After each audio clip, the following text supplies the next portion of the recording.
We are the group of Deepfakes. During our workshop, we have talked about deepfakes.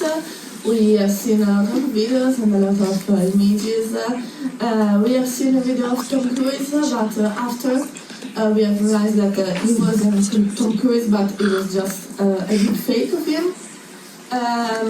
We discovered how a deepfake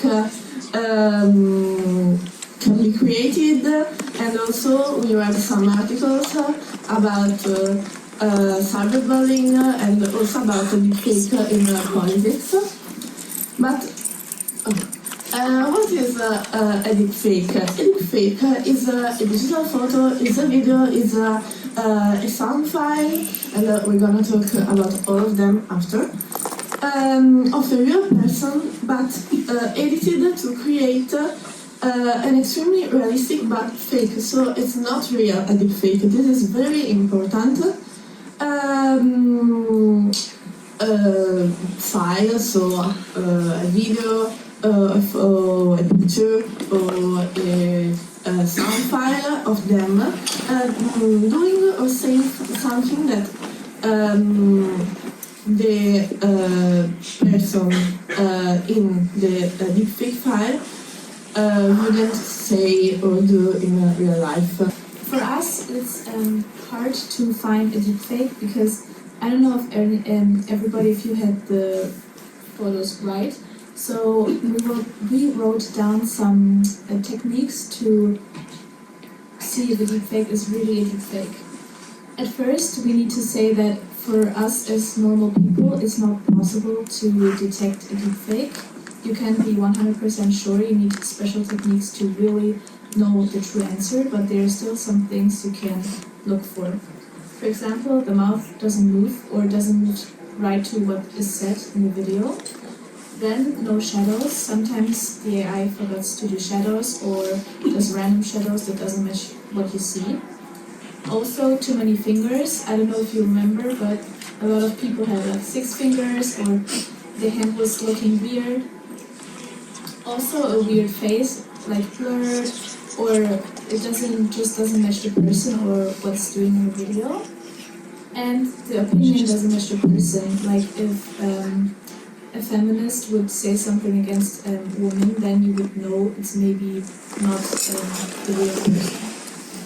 Also the source, sometimes the accounts that make deepfakes have a deepfake in their name, like in their account. Like for example, the Tom Cruise deepfake, the name of the source was deepfake Tom Cruise, so you would know it's a deepfake.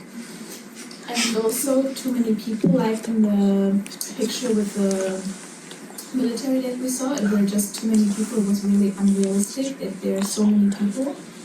And also the too perfect face, for example, the AI girl that we saw, she had a perfect face without wrinkles or anything.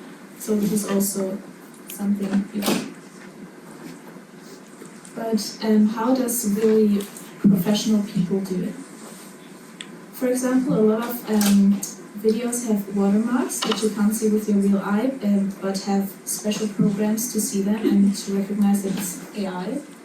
Also the physical laws, for example, when you stand on a rail track and you see where the train comes, it will move to one center, and the AI doesn't really do that because it lives in a 2D world and not in a 3D world, so the physical laws don't always match. Also the lightning, sometimes the AI does real shadows that look really real, but when you think about geometry or something, then you see that it wouldn't work because the lightning source is, for example, the sun, and the different shadows doesn't match where the lightning comes from. Also, we had a metaphor that when you order a product, for example, a table or something, and you order from different companies, you have the same table, but the packaging is different.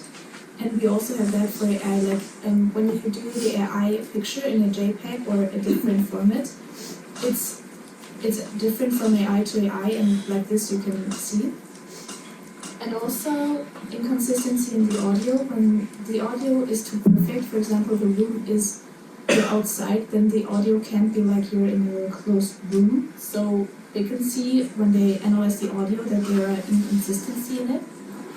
Also, you will see later when we have the Tom Cruise video, but faces are cut out in square and then other faces are put on. And when you have special programs, you can see the lines where this is made. So then you can really see that it's not a real person.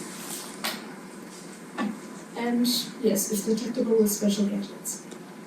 Next up, this was one of our projects. We downloaded an app called Voices AI, and we used it to clone famous people's voices, like Donald Trump or other celebrities, to make them say things that they wouldn't say in real life.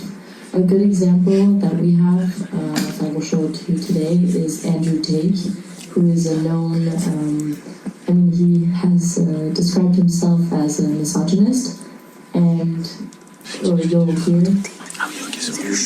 Okay, it doesn't work. I'm just going to play it from my phone. Hello, I am the world's most famous feminist.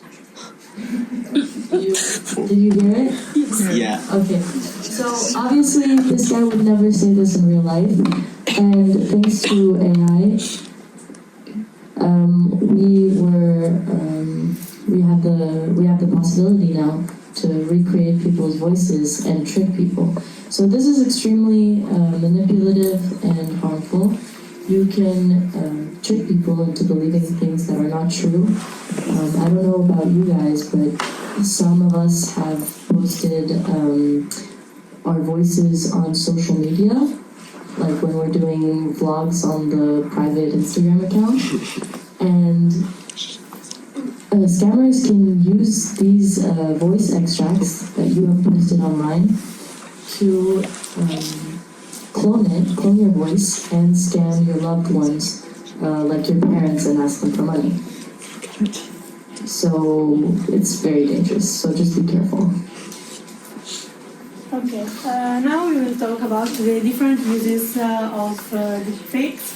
As you can see, we emphasize 4 uses.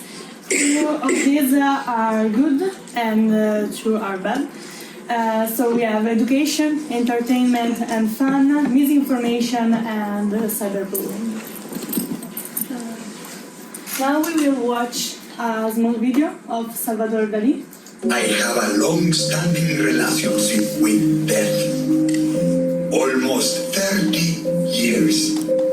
I in life always believed the desire to survive and the fear of death were artistic sentiments. I understand that better now. But there is one thing that makes me different. I do not believe in my death. Do you? Tom Cruise has become a viral hit. The way I train a deepfake is where I tell a computer model to start training on thousands of images of a certain character. In my case, it's Tom Cruise. Thousands of images, all his expressions, all his angles. So in the end, I have like one big model, and it's like one big Tom Cruise model. All of Tom Cruise's emotion is in this model. Well, Every now and then I like to treat myself. Why vote for me? I'm not just your everyman. I've literally been every man. I've been a Navy pilot, a lawyer, and... Well, he was standing in his garden, and he was saying like, go watch my podcast, because Miles has a podcast. Go watch and listen to my podcast. It was just something really simple. And 2 days after I sent him the final video, he sent me a screenshot, and he actually made a TikTok account called Deep Tom Cruise. And he sent me a screenshot of the channel, and we had like 45,000 followers and 2.5 million views. I want to show you some magic. So AI is already used for fun and entertainment, like you saw just now. But now the question is, will these funny videos be the line, or will actors get replaced by AI? Is it realistic that AI replaces authors? We said that it has a higher efficiency and costs less money to make movies and stuff. but it would be lower quality. And yes, we think like AI movies will be made like in the future, but they will be kind of soulless because it's not real. Sometimes you feel that it's not real. Okay, next up we have misinformation. So AI can be used to spread fake news. In this article that we read about the new software VO3 developed by Google, we learned that deepfakes can be used to trick people into believing riots, election fraud, and conflict happened when in reality it hasn't happened.